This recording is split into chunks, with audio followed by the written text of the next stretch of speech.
Hello everyone and welcome back to my channel. Thank you for joining me today as I paint this gouache portrait.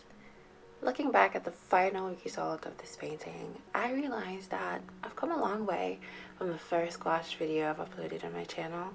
I'm seeing growth in terms of color and seeing as an artist and just getting better at translating what I see onto the paper. And I am so proud of myself and I am so excited. Portraiture is really hard no matter the medium you're using. And for some reason this year I find myself leaning towards faces more than before. Last year was more of an all over the place experiment where I just wanted to draw as much as possible. And I still do, but as my skills evolve, I'm allowing myself to dive more into more complicated matters.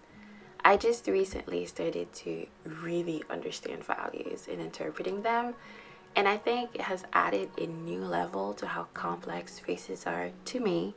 And because I just learned this new skill, I'm exploring the different ways that are accessible to me to practice it, and that happens to be faces right now.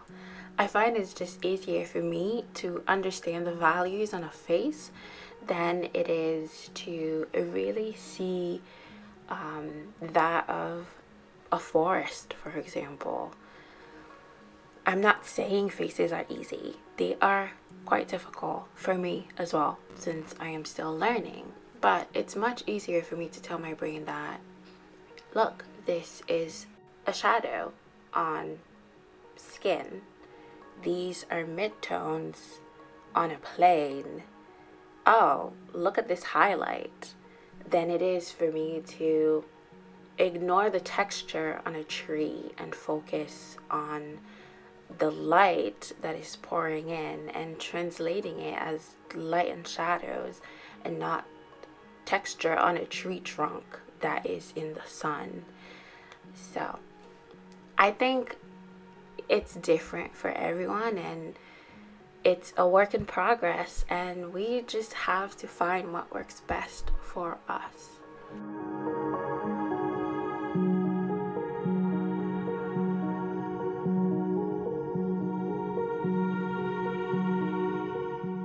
When I was preparing my palette for this painting, I was kind of shocked to find that I did not have any more raw umber, and that posed a challenge for me.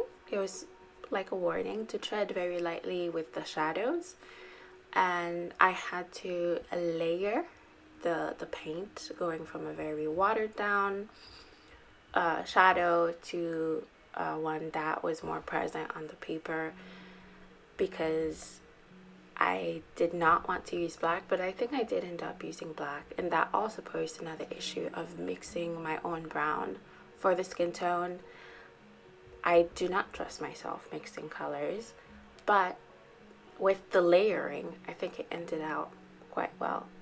Also, in terms of proportion, there was something that was a bit off with the head, but I ended up just painting over the edges with white paint, and lucky for me, the camera did not differentiate between the white pigment and the paper. So I'm very glad that all worked out.